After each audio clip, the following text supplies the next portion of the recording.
여러분 안녕하십니까? 9월 28일 수요일 MBC 5시 뉴스입니다. 원달러 환율이 장중 1,440원을 넘어서면서 올해 신기록을 세웠습니다. 코스피와 코스닥도 3% 안팎씩 폭락했습니다. 우리나라 국채금리도 뛰었는데요. 전 세계 경기 침체 우려가 커지면서 시장의 공포가 확산되는 분위기입니다. 김아영 기자가 보도합니다. 오늘 환율은 1달러에 1,439.9원으로 마감했습니다. 어제보다 18원 정도 올랐습니다. 장중에는 1,440원 선도 돌파했는데 지난 2009년 3월 이후 처음입니다.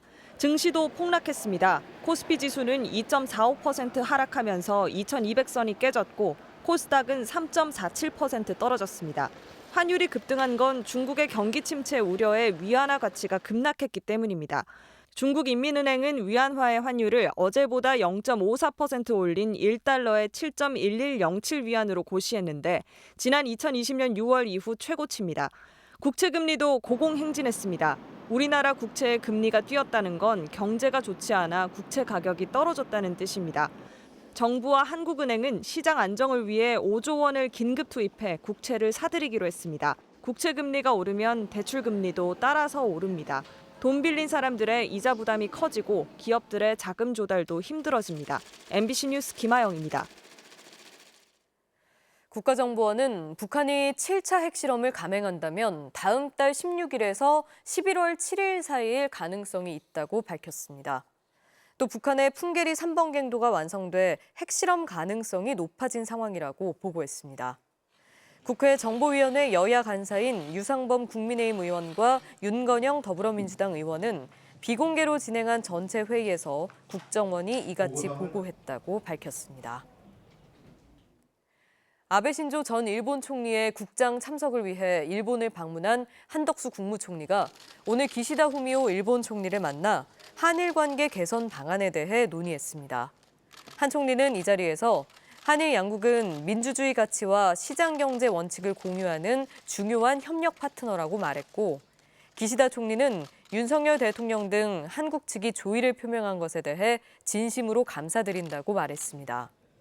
조현동 외교부 1차관은 면담이 끝난 뒤 한 총리는 기시다 총리와 강제징용 문제 해결을 포함한 한일 관계 개선 발전 방안을 논의했다며 양측이 최선의 해결 방법을 찾아야 한다는 데 대해 공감했다고 설명했습니다.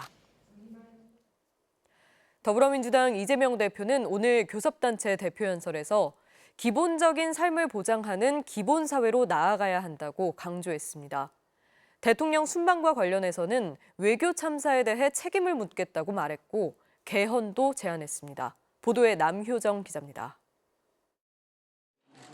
민주당 대표로서 처음 국회 본회의장 연단에 오른 이재명 대표. 여권에 대한 집중 공세 대신 기본사회를 키워드로 잡았습니다. 한국 사회의 불평등과 양극화가 심화되고 있다며 각자 도생을 넘어 기본적인 삶이 보장되는 기본사회로 나아가야 한다고 주장했습니다. 이제 생존을 위한 최소한의 삶이 아니라 기본적인 삶이 보장되는 사회로 대전환을 고민해야 합니다.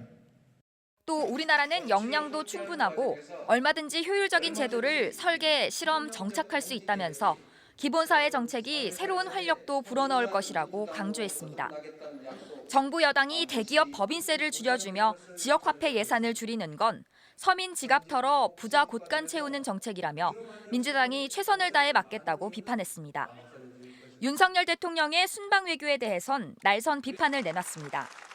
윤 대통령이 조문 없는 조문 외교, 굴욕적 한일 정상회동으로 국격을 폄훼했다며 제1야당으로 책임을 묻겠다고 경고했습니다. 이번 외교 참사의 책임을 분명하게 묻겠습니다. 국민과 언론 그리고 야당에 뒤집어 씌우려는 시도는 결코 성공하지 못할 것임을 엄중하게 경고합니다. 이 대표는 5년 단임제를 4년 중임제로 바꿔 책임 정치를 가능하게 해야 한다면서 개헌도 제안했습니다. 구체적으로는 정기국회가 끝난 직후 국회의 헌법개정특별위원회를 구성하고 2024년 총선과 함께 국민투표를 실시하자고 제안했습니다.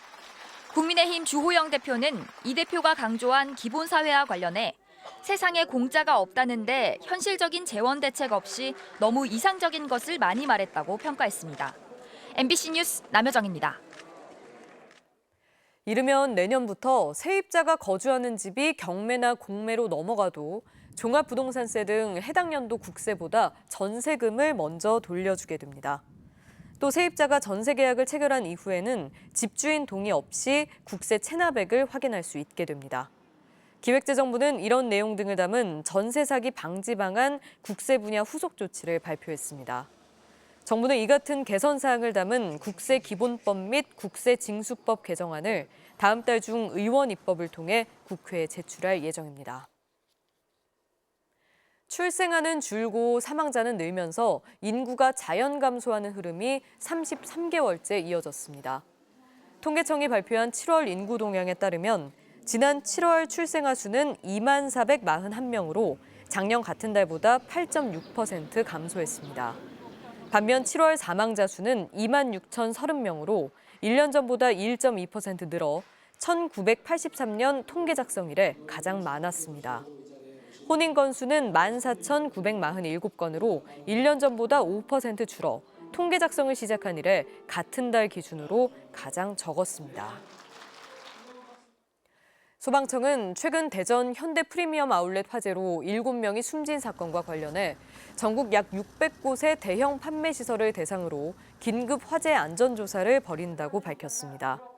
소방청에 따르면 조사 대상은 연면적 15,000제곱미터 이상인 아울렛과 백화점 등 대형 판매 시설이며 조사 기간은 오늘부터 한 달간입니다. 오늘 0시 기준 코로나19 신규 확진자는 36,159명으로 집계됐습니다.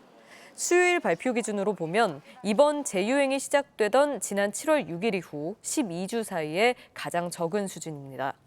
위중증 환자는 전날보다 26명 줄어든 375명, 사망자는 20명 늘어 46명입니다. 계속해서 오늘의 증권 소식과 날씨입니다.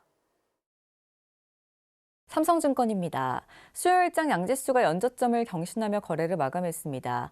애플발 경기 둔화 우려로 장중 환율이 1,440원을 돌파해내면서 코스피 시장에서 외국인은 11거래일째 셀코리아를 외치며 지수를 끌어내렸습니다.